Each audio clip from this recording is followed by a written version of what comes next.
అందరికీ నమస్కారం. Welcome to our Madan TV news channel.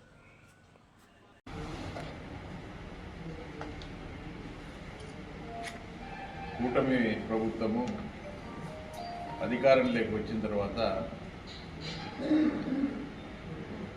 2 బడ్జెట్లు ప్రవేశపెట్టడం జరిగింది. మొదటి బడ్జెట్లో ఈ యొక్క సూపర్ 6, సూపర్ 7 హామీలకు సంబంధించి కూడా కొంత మొత్తాన్ని బడ్జెట్లో ప్రవేశపెట్టడం జరిగింది. మరి ఆ బడ్జెట్లో ప్రవేశపెట్టినటువంటి డబ్బు కూడా ప్రజలకు ఇవ్వలేని పరిస్థితి రావడం అనేది చాలా దురదృష్టకరం. అదేవిధంగా ఈ యొక్క సూపర్ 6 హామీలో భాగంగా ఈరోజు ఈ యొక్క ఆడబిడ్డకు సంబంధించి ప్రతి ఒక్కరికి 1500 రూపాయలు ఇస్తాను అని చెప్పడం జరిగింది. మరి ఆ యొక్క ఆడబిడ్డ నిధికి సంబంధించి మరి ప్రతి ఒక్కరికి కూడా ఇస్తామన్న హామీ ఎవరికి కూడా ఇచ్చిన పరిస్థితి లేదు. అదేవిధంగా నిరుద్యోగ భృతి కింద కూడా 3000 ఇస్తామని చెప్పినారు. మరి 36,000 సంవత్సరానికి అవుతుంది. ఇంతవరకు 1 రూపాయి ఇచ్చిన పరిస్థితి లేదు. అదేవిధంగా తల్లికి వందనం అని చెప్పినారు, అది 15,000 ఇస్తామని చెప్పినారు. మరి దీంట్లో కూడా దాదాపు 13,050 కోట్లు మరి దీనికి ఖర్చు అవుతుంది. మరి కేటాయించింది మాత్రం 7,278 కోట్లు మాత్రమే కేటాయించడం జరిగింది. అదేవిధంగా అన్నదాత సుఖీభావకు సంబంధించి గత ఏడాది మరి 1 పైసా కూడా ఇచ్చిన పరిస్థితి లేదు. మరి ఈ బడ్జెట్లో కూడా చాలా తక్కువగా మరి కేటాయింపులు పెట్టడం జరిగింది. మరి ఈ విధంగా దేంట్లో కూడా వాళ్లకు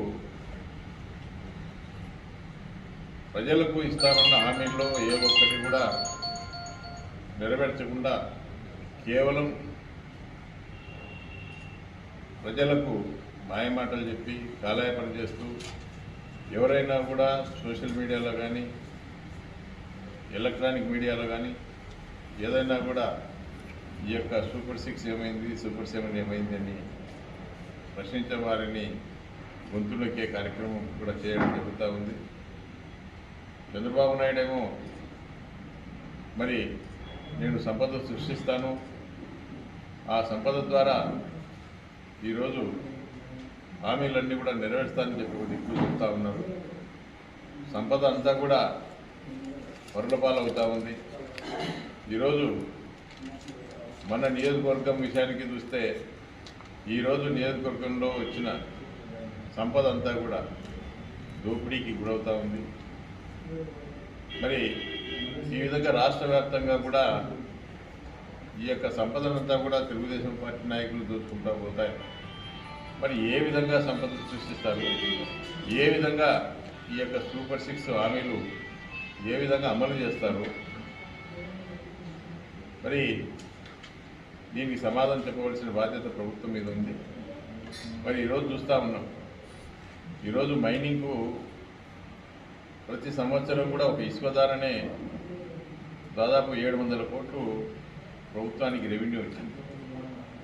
ఈరోజు ఈ యొక్క రాష్ట్రంలో మరి ఇసుక ఫ్రీ అని చెప్తా ఉన్నారు. మరి ఇసుక ఫ్రీ అని చెప్పినప్పుడు ఆ 375 రూపాయలు గతంలో ఒక టన్నుకు 375 రూపాయలు రాయల్టీ కట్టి ఇసుకను తెచ్చుకునేవారు. కానీ ఆ డబ్బు మరి ప్రభుత్వానికి మరి ప్రజలకు ఫ్రీగా రావాలి. మరి ఈరోజు ఒక బనగానపల్లి విషయానికి వస్తే కేవలం వీడికి ఒక ట్రిప్పర్ చేరేదానికి 550 రూపాయలు టన్నుకి ఇస్తా ఉన్నారు. మరి ఈరోజు ఈ యొక్క ఇసుక టన్ను 770 రూపాయలకు అమ్ముతా ఉన్నాం. అంటే మరి దాదాపు 220 రూపాయలు ఎక్కువ తీసుకుంటా ఉన్నారు. అదేవిధంగా ప్రతిదీ గ్రావెల్ దగ్గర నుంచి ఈరోజు ఈ యొక్క నియోజకవర్గంలోనే చూస్తాం. ఈరోజు పంచాయతీరాజ్ రోడ్లను తవ్వేస్తూ ఉన్నాం, ఆర్ఎండి రోడ్లను తవ్వేస్తూ ఉన్నాం. అదేవిధంగా ఈ యొక్క ఉప్పోర్ట్ ల్యాండ్లో తవ్వేస్తూ ఉన్నాం. అదేవిధంగా ఎండోమెంట్ భూములను తవ్వేస్తూ ఉన్నాం. మరి ఈరోజు ఈ యొక్క మైనింగ్ డిపార్ట్మెంట్ పూర్తిగా నిర్వీర్యమైపోయింది, ఎక్కడ పనిచేయడం లే. మరి అదే గతంలో ఏదైనా కూడా ఎవరైనా కూడా అక్రమంగా మైనింగ్ చేయాలంటే కూడా మరి ప్రభుత్వానికి రాయల్టీ కట్టి ఏదైనా చేసుకునేవారు. ఆ ప్రభుత్వానికి కట్టిన రాయల్టీ ద్వారా ఆ యొక్క సంపద ద్వారా ఈరోజు రాష్ట్రంలో ఉండే ప్రతి మందికి కూడా ఆ డబ్బులు పంచిపెట్టేవారు. కానీ ఈరోజు ఆ పరిస్థితి లేదు. ఈరోజు దాదాపు ఈ 9 నెలల కూటమి ప్రభుత్వం వచ్చిన తర్వాతనే దాదాపు 1,40,000 కోట్లు ఇప్పటికే కేంద్ర ప్రభుత్వం ద్వారా వివిధ ఫైనాన్స్ ద్వారా వివిధ కార్పొరేషన్ల ద్వారా అప్పులు తీసుకురావడం జరిగింది. మరి ఈ 1,50,000 కోట్లు మరి ఎక్కడ ఖర్చు పెడతా ఉన్నారు? ఏ పేదవానికైనా కూడా అమ్మఒడి కానీ, చేయూత కానీ, చేదోడు కానీ, లేదంటే ఈ ఆడబిడ్డ నిధి కానీ, లేదంటే తల్లి వందనం కానీ ఏది కూడా ఏ ఒక్కటి కూడా అమలు కావడం లేదు. మరి ఈ డబ్బు అంతా ఎక్కడికి పోతాం? ఏం జరుగుతూ ఉంది?